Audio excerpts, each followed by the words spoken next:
Right, I think everyone's joined us now. Hello, welcome to this evening's and the first of one of our series of Co-op Party summer schools that we're holding over this summer period. So you can find out more about what the party does, who we are, what we do, what our political representatives do, and a bit more about how you can get active and what support we can give you to get the most out of your membership. So thank you very much for joining us tonight if you haven't been on one of our Co-op Party Zoom events. And welcome back to anyone who has or has been. Just a few things just wanted to go over this evening before we start the call with my colleague Rob, who's our parliamentary officer, and he'll be talking about political representation in the Cooperative Party. So I just want to let you know that we're recording tonight. So we put the edited video onto our YouTube account so that people can watch it back if they're not able to join us live. So if you don't want to be seen, please turn off your video. Just to let you know that if you could remain on mute unless you want to speak, at which point you can raise your hand. We will go for questions. We're going through a short presentation and then we'll take questions at the end. So there's three ways you can ask a question. You can put it in the chat, you can put it in, you can raise your virtual hand, or you can email events@party.coop. Just finally, before we kick off, I just want to emphasise that the Co-op Party believes all our cooperative values should be reflected in our actions as well as our policies. And we want all our members that are taking part in the event tonight to feel safe, welcome and respected. So please can you abide by that when you make your contributions tonight, and I look forward to hearing from them. So now I'm going to pass you over to my colleague Rob. Rob Bates is our parliamentary officer, and he is the key part and liaison between the Co-op Party and our policy and our HQ and our elected representatives in particularly Westminster, but also he works a lot with my colleague Richard in Scotland and our cooperative Welsh colleagues in Cardiff Bay. So over to Rob. Thanks very much, Izzy, and it's great to say hello to everyone. There's a few familiar faces who we've certainly met before, but it's great to see some new faces as well. And as Izzy says, I'm the political and parliamentary officer, so I sort of work with all our political representatives of various nations, regions and levels. So we'll go through a little bit of a presentation in terms of the political representation and the benefits that brings for the Cooperative Party and sort of who we are. And it'd be great to hear some sort of questions from yourselves afterwards. So I believe on that front, Izzy's going to pop up a PowerPoint shortly. And I think just as Izzy's doing that, it might just be beneficial for those of you. I know there's definitely some experts on the call, but for those who might not be quite as familiar with the Cooperative Party and where we come from in terms of political representation, I think it might be quite nice to sort of tell you a little bit about where we've come from in terms of the party and political representation, and been established in 1917 as the political representation of the cooperative movement, which sought to sort of stand up and defend the cooperative movement, which was developing in that particular period, particularly against the government, which was at the time sort of captured, I don't want to say captured necessarily, but really sort of with private business interests at its core. So we come from that particular background in terms of the cooperative movement wanted to stand up for itself, and we realised at the time back then that alongside the Labour Party that we were sort of standing in similar areas, appealing to similar sort of voters and demographics, and that culminated in the 1927 Cheltenham Agreement, which is where we find ourselves today in a brilliant position as a sister party of the Labour Party and standing joint candidates. So that's a bit about where we've come from, and now we'll sort of move to where we're at currently. And I think it's nice to have that bit of history to see the progress that's been made and where we've come to today. And this will be a great opportunity just to sort of boast and brag about a bit of what we've been up to, which I think we don't get enough of a chance to do. So Izzy, if you'd like to flick through, I think we've got a video that we're going to show first up, which will just give a bit of an indication of who we are and what we do. And you may recognise the face at the start of that. Members of hundreds of cooperatives from up and down the country came together for an emergency meeting here in Westminster. Facing discrimination from a government dominated by private business, they decided not just to lobby, but to organise. And together, they formed the Cooperative Party, dedicated to building a more equal country where power and wealth are shared. As the chair of that meeting said, there are things to safeguard, things to stand for, and things to achieve. And that statement rings as true as ever today. Thanks to the decision those co-operators took that day, things would change. A former shop assistant would become the first woman in history to serve in the cabinet and join the Privy Council. A blacksmith's son would lead the Royal Navy in Churchill's cabinet. The son of a gassed soldier who lost an eye and a leg in the First World War would pass the world's first disability rights legislation. All of them co-operators, driven by the same idea that inspired a group of workers in Rochdale 150 years ago to create the world's first successful cooperative. Oh, no. All of them co-operators who believed that if they wanted to change the world, their cooperative values had to extend beyond the shop front. The first consumer and environmental legislation, political and financial support for credit unions and fair trade. And as our economy and society changed, the expansion of cooperation into new areas, including education, football, and energy. Working with the Labour Party, cooperators fought for a country where wealth and power were shared. Now we fight again for the same inspiring vision. The symbol of the beehive is as old as our cooperative movement. It reminds us that together we are powerful. It's stitched into our banners. It's etched into the story of our party. People are crying out for a movement that believes in sharing power and wealth. This is our time, and the Cooperative Party is ready, with more members than ever, and councillors and MPs up and down this great nation. So come with us on this exciting journey ahead, because together we can shape the future.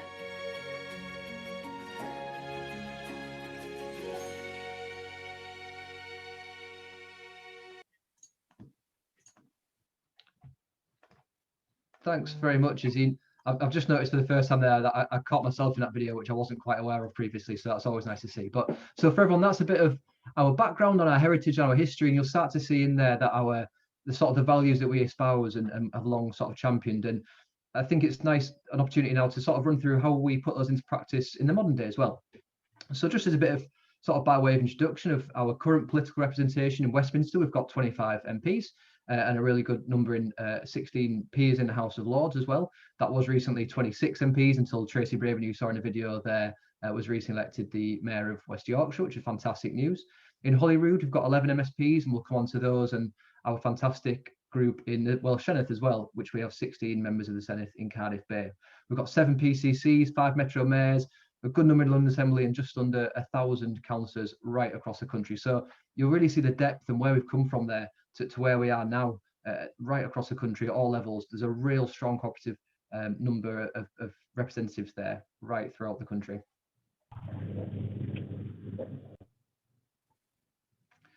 So there's a few of our MPs here. You might be familiar. There's a few familiar faces on there. There might even be your own MP. And as Izzy sort of flicks to the next slide, I think it's just worth chatting about a little bit about, and the Lords there as well, you'll see a bit about sort of what we are in Westminster, particularly in some of our recent achievements. And as I said, we've got 25 Labour and Co-op MPs who were elected, 26 elected at the last snap election in 2019.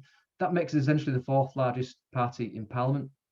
And within that, we've got 9 shadow cabinet members. So people you'll be familiar with: Annalise Dodds, who's the party chair and chair of the Labour Party Policy Review; Jonathan Reynolds, who's the Shadow Secretary of State for DWP; Luke Pollard in DEFRA; Steve Reid at Communities and Local Government. So just to name a few of our front benches there, of our shadow cabinet members there, who make sure, along with our backbenchers and our sort of MPs right across the front bench who are shadow ministerial positions in the Treasury and DCMS, who deal with tourism and heritage, to international trade, to Africa, to business and consumers. And what that shows is that we've got some fantastic MPs who are right at the very heart of decision making in the Labour Party and in Westminster, ensuring that right across the spectrum of policy, we've got really good co-op voices standing up for what we believe in and what we want to champion, and the cooperative movement, which is fundamentally what we were established to do. So we're able to do that in fantastic ways, and the faces you see in front of you are really effective and how they do that.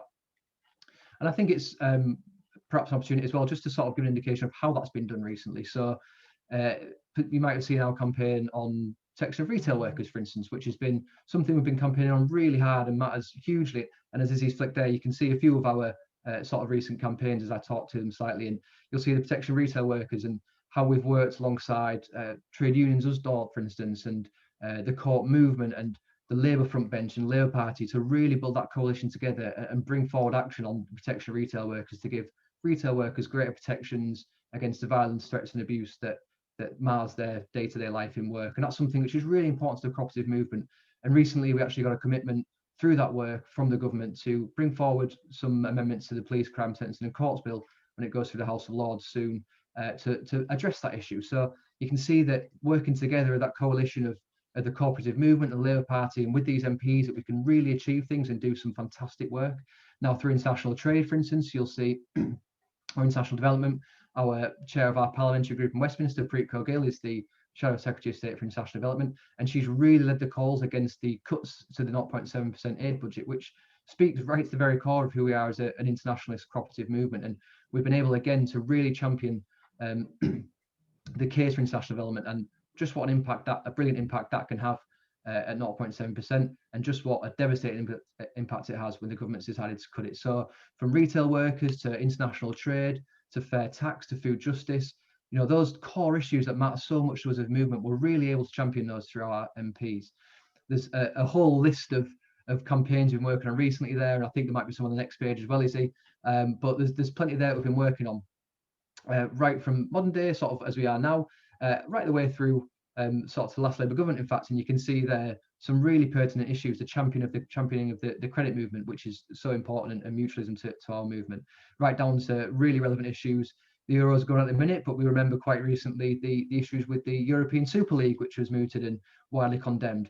And it was core party that championed supporters direct in the Labour government in 1997-2010, which give voices to supporters in football. So for a long time now, we've been tackling the issues that matter to us and matter to wider society and public as well. And we're doing a really fantastic job at that. So there's some successes there. I won't speak too much to all of them because I know we've got plenty to get through in terms of successes. So there's a few there in Westminster, but if we flick to Wales next, I think it is as well. We can see that it's not just Westminster where we have success. This is our parliamentary group in the Welsh Senedd, where we have 16 MSs.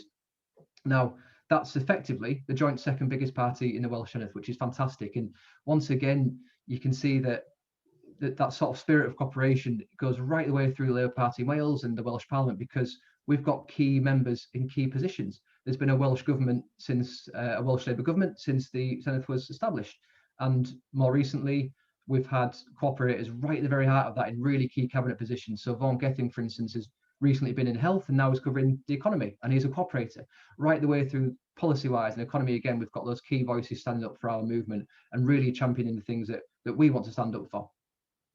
So we can see how that manifests itself again in Wales. For instance, we see the Welsh Programme for Government, which was recently released, and we start to see how those people, that our political representation, starts to feed into what actually happens on the ground. So our work with the Welsh Labour Party, our work with the Welsh Assembly members, who then stand up for the cooperative movement and cooperative party in those really key decision-making areas. So in the Programme for Government, that included loads of ambitious cooperative policies. So anything from cooperative ideas around cooperative housing, a community food strategy to tackle hunger, worker ownership in various sectors, and cooperative solutions to local generation. These are policies of the Welsh Government now, which we put into practice over the next few years because of what we do as a party and who we have in the right places at the right time. So we're seeing Wales leading the way on so many issues, the vaccine rollout and tackling COVID and how we move into the post-COVID world. Wales is really leading the way, and it's cooperators who are at the very heart of that. And it's the same in Scotland as well. Izzy, if you want to flick to the next one, we can see our Scottish group, which is, through the recent elections, our largest ever Scottish group with 11 MSPs. And again, we see the impact that we have in Scotland and the Scottish Labour movement and the Labour Party, where in the Scottish Labour Manifesto, there was really strong cooperative thread, again, around cooperative recoveries and setting up a workers' ownership fund with the aim of doubling the size of cooperatives in the economy, and a jobs recovery, and how we make sure that cooperation is at the very core of that. And it's not just looking forward, it's what we've already done. Neil Bibby's members bill on tied pubs recently became law, and in 2020 we saw Daniel Johnson, now the Labour and Cooperative MSP, his protection of shop workers bill passed into Scottish law. It got widespread support, and that was something again that we did as a cooperative party and a movement with allies in the Labour Party and the trade movement. That's now law. Scottish retail workers in Scotland have great protections against the violence, threats and abuse that I referenced earlier because of the work of our party and our political representation. So it's not only what we want to do, it's what we have been doing, and we've been putting those policies and those cooperative values and principles into practice there. So there's a real sort of strong thread in history of legislative success, and I'm sure there will continue to be so in Westminster, in Wales, in Scotland. But it's not just at those parliamentary levels as well. We've got fantastic track record with our mayors as well. So if Izzy flicks to the next stage, you'll start to see some mayors there. There's some really familiar faces. Tracy, as I mentioned earlier, previously an MP, now West Yorkshire, Dan in South Yorkshire, Andy Burnham in Greater Manchester. And we've really got in a fantastic position to make sure that these mayors do a great job in giving local people a greater say and a stake in their communities, which is what we're here to do as a party. They campaigned on cooperative policies to build a fairer local economy, championing community and worker ownership, tackling food poverty, and working together to make our community stronger. These are all the core tenets of what our Metro Mayors campaigned on, and that's what we'll be doing again through these people. And likewise with our PCCs, we now have seven cooperative police and crime commissioners who again campaigned on really key issues of cooperation. So the 5 cooperative commitments that they all made in their manifestos around visible and accounting policing, tackling crime against retail workers, breaking the cycle of repeat offenders and how we help them, investing in young people and putting people first. Again, these police and crime ministers, they're replicating what we do right across the country in all regions and nations and levels of putting our cooperative values into practice and into solutions on the ground. So that's a little bit of what we've done in terms of political representation. It's where we've come from, it's where we're at, it's the successes we've had, and you can see that there's such a strong cooperative voice in every parliament, right across the regions and levels of government, and it's all about how we put that into practice and make the use of that and make sure that we've got those strong voices going forward, making a real difference on the ground. So that's a bit of an indication of who we are. And Izzy, I'm not sure if you want to open it up to questions now, and people might have a few ideas. You can see a few campaigns there. There's loads of campaigns. We've got a fantastic Unlock the High Street campaign going on, which has just been launched. You can see there. I won't speak too much to them all because I'm conscious of time, but I really encourage people to check it out and see what you can do as well and be sort of your own political representation in your own communities. So Izzy, I'll pass back over to yourself and we can perhaps open it up to questions, because I'm sure there's plenty there that I've not covered amidst my sort of ramblings. Thanks, Rob. That's great. There's a few questions come in, so I don't know if anyone wants to if they want to put their hands up at this point and ask them to Rob directly. But a couple of things that I've got here are how do we know if our Labour MP is a member of the Cooperative Party or? Yeah, it's a great question, and one of the challenges I constantly have is making sure that they're properly referenced as such on whether it's BBC News or whatever it is. That quite often they're sort of Labour Party MP, and actually no, they're a Labour and Cooperative, and that's really important for that visibility. And it's important to our MPs and our MSPs and MSs as well, because they stand as Labour and Cooperative and they want to champion our principles in our party. So I spend endless amounts of time just making sure that the relevant people in the right places make sure that's the case. But actually, if you take Westminster, for instance, it's easy to check out your local MP. That's quite easy to do. You can just Google them, and I'm sure most people on the call will know who their Labour MP is if there's one, and they'll be able to tell if the Labour and Cooperative. Actually, outside of that, we also have in Westminster specifically, and this is replicated right the way around, local authorities, local councils in the Senate and in Holyrood, that there's also a hell of a lot of Labour MPs who are Labour, sort of not Labour and Cooperative specifically, but are still Cooperative Party members. So I think it's around half of the current PLP, so the 200-ish members of the Labour members of Parliament, over half of those are Cooperative Party members who don't necessarily stand as Labour Cooperative, but we still engage with them every day on various issues that matter to them, and they're often interested and active and engaging with the Cooperative Party. So it's, in terms of how you identify them specifically, it's difficult because we can't always share who they are for obvious reasons and GDPR, and we won't get too much into that. But chances are, if you're in England and you've got a Labour MP, they're probably a Cooperative Party member, if not a Labour and Cooperative MP. The chances of that are quite strong. So that just goes to show that not only do we have a fantastic group of MPs in Parliament, but the whole gamut of the Labour Party really is sort of a friend and a sister in many ways of the Cooperative Party movement. That's really great, Rob. And how do we find out, about the day-to-day sort of campaigning work that the Co-op Party's doing, at Westminster or Holyrood or Cardiff Bay? How so can we sort of see what's going on a daily basis? Yeah, I guess, and I think most of it, obviously with social media, it's really easy to follow what people are doing now. We try and, as a Cooperative Party Twitter account, for instance, and Facebook, we try and keep you all as updated as possible on what we're doing and how we're working with our MPs. But I would really encourage, if you don't use Twitter or something, but if you do, follow our Labour and COP MPs, because they're constantly tweeting about the sort of co-op endeavours that they're undertaking and the work that they're doing in their campaigns. So we'll continue to engage with yourselves as members and as MPs on our campaigns. The High Streets campaign, for instance, I'm sure many of you will be aware of, and if you're not now, you will be soon. I can assure you of that. We'll continue to keep you updated, but also just have a look at what your Labour and Co-op MPs are. So as I said, there's fantastic Labour and Co-op MPs who are Shadow Secretary of State in all manner of policy department, from DWP, from the environment and food and rural affairs, to sort of working in the Treasury and that kind of stuff. So follow them, have a look at what they're doing. It's really good to see how those cooperative principles that we tend to sort of push are sort of manifesting the actions that they're undertaking in Parliament. We do also have a blog that many of our cooperators post onto with their ongoing works. That can be our councillors, but also our elected representatives in the three parliaments. So it's always good to have a look at our Co-op Party website from time to time, because it does sort of say what's going on and what our key focuses are at the moment. If you look at the section headed news, that we do update that every couple of days or so with the new work of our members across the country. So is anyone else? Well, I see Steve's got a hand up. I can see. Should we see what Steve? If you can unmute Steve. Are you there? Thanks very much. I don't know if I've missed it, but in the slides that we're putting up of the various campaigns that's ongoing at the moment, I didn't see the universal credit, keep the uplift, cancel the cuts campaign. Now, again, that's going to be a massive one. I was quite shocked at the figures that they're expecting people to have long COVID as a result of the third wave, which is hitting us now. Again, that's going to be a massive, massive issue. Not least because of the pain it's going to cause people and the poverty it's going to bring, but also the fact that it's going to take a massive amount out of the local economy. If you want to look at it from a sort of a liberal point of view, it's a big issue.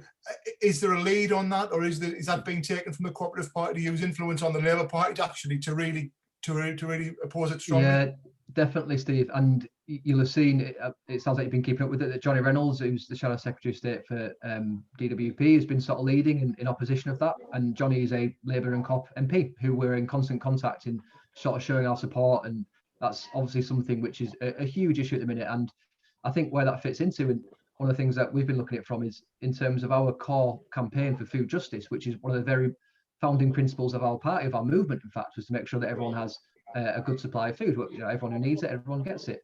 And that's, you can start to see how it fits in with there, because if you think what a difference that will make for people and how that undermine food security, it really undermines one of the key founding principles of our entire movement, let alone party. So that's something we've been working on, something we've been showing support for Johnny with, and it's certainly something we'll be doing over the coming days. I can assure you, Steve. So just a quick final point is there a way, when we obviously council candidate selections are coming up, is there a way that we can actually get those candidates to literally physically sign up to it and get out on social media and say, look, we all oppose this, and create a bit of a, not saying a Twitter storm, but create a bit of critical mass locally with the local councillors? Because sometimes they've got a lot on and you've got to give them a bit of a shove, or sometimes a cattle prod.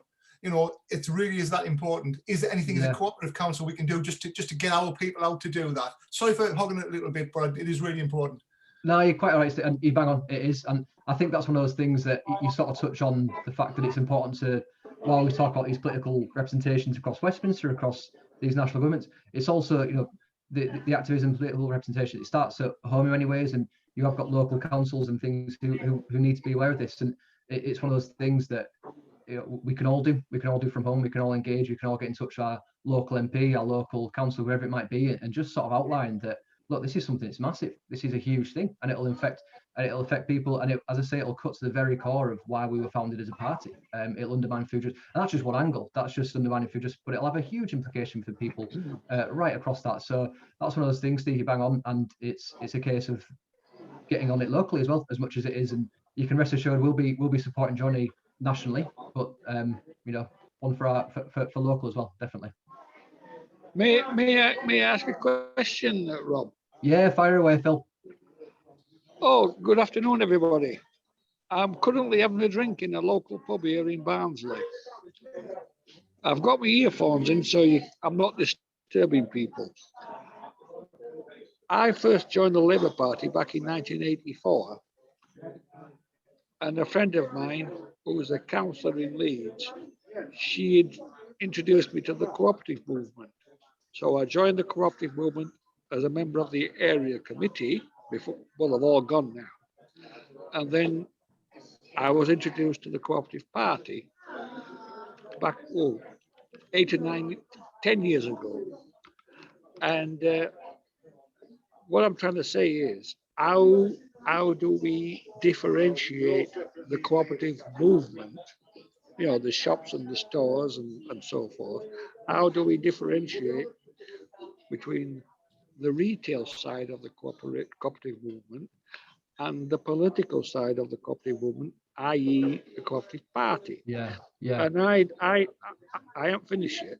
And I do believe the cooperative view of the economy is grossly underestimated. And I do believe that our members of parliament and our councillors and the metro mayors and so on, we're being undersold as a movement. Thank you, Rob.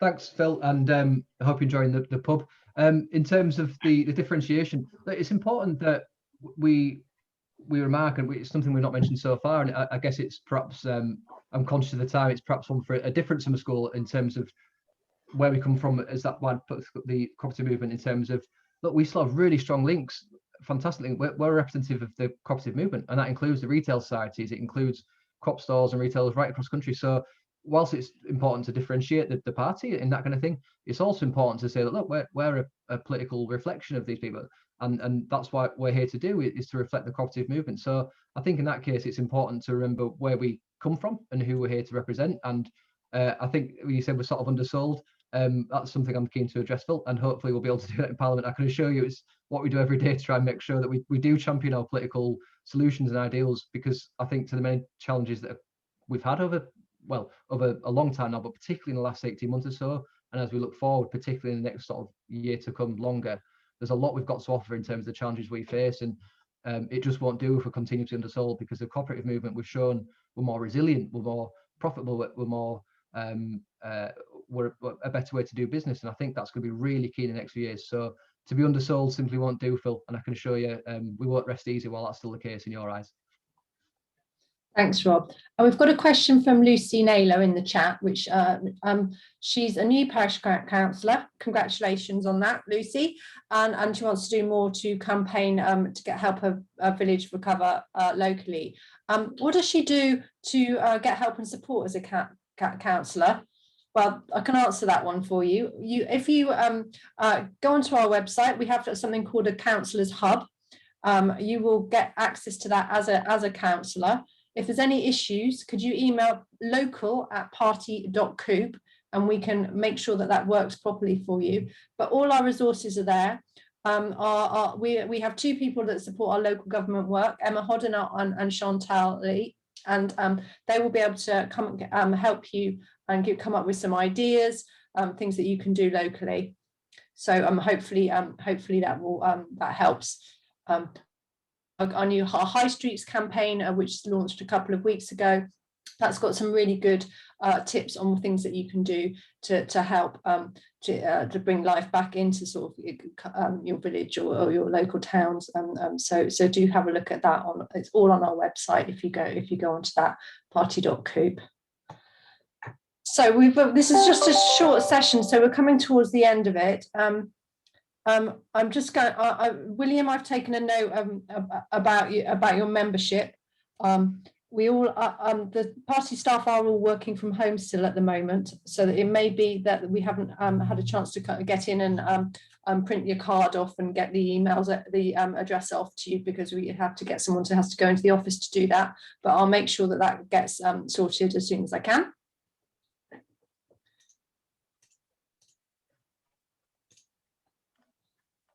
And we've got a couple more hands up. Rob, do you want to quickly take those? Andrew, Zach, if we could come to you quickly, and we'll take you both at once, if that's all right. I think Zach was up first, so we'll ask Zach, and then we'll go to Andrew if that suits both. Sure. Thank you. Can you hear me all right? We can, Zach, fire away. Thanks very much. I'll make this quick. I understand that the Co-op Party has quite a large presence across the UK, but I just wanted to reiterate, as was mentioned briefly earlier, that the party is very underrated. I think that the policies that are promoted are very popular, and I wanted to know what I personally could do to get more involved to promote the party, because I believe that there's not enough being done to get the party's name out there. I think that many people know that, you know, they have a Labour MP representing them or what have you, but they don't really understand the Co-op Party's influence at all. So I'd just like to know a little bit more about what I could do as a new and youth member to get more involved in that. Thank you. Yeah, brilliant. Thanks, Zach. We'll come to that, and I think we'll just take Andrew as well first. Yeah, thanks. I was really interested to hear the answer about parish councils. We don't have a parish council. I'm not quite sure why, but there are places which don't have parish councils. We do have a neighbourhood forum, which is quite active, and I'm the chair of the neighbourhood forum, and I've been involved in some of the information and links related to parish councillors, and I seem to manage to be accepted onto those networks, which has been really helpful. And I think support for those of us trying to work and bring about change at the grassroots is really important. And we have been trying to link up with the food, the food justice campaign and other campaigns. And I found the support so far really, really helpful. But it would, if there are other neighbourhood people involved in neighbourhood forums, it would be interesting if we could network with each other, because the situation is slightly different from parish councils. And I think we might be able to help each other. Thank you. Thanks, Andrew. I guess the sort of, in terms of answering both, the sort of both touch on the element of what can we do locally, that grassroots level. I think in terms of championing the Co-op Party, but also the solutions we have, whether it's through parish council, local council, sort of informal neighbourhood community groups, or whatever that form may be. And Zach in particular sort of asked more specifically on this. And look, I think it's important when we sort of talk about the national parliaments and mayors and stuff like that. We could often forget that, you know, we all have a role to be our sort of own political representation in our community. And I think there's so much we can all do, and that's what I find the Co-op Party, what makes it so brilliant, is that we don't just sit around chatting all day. One of the things we pride ourselves on is getting out in our communities, getting things done, putting things into practice and making a real difference on the ground. So what I'm actually just going to do, give me 2 seconds. One thing we can do, for instance, I'll pop a link in to our new Unlock the High Street community campaign.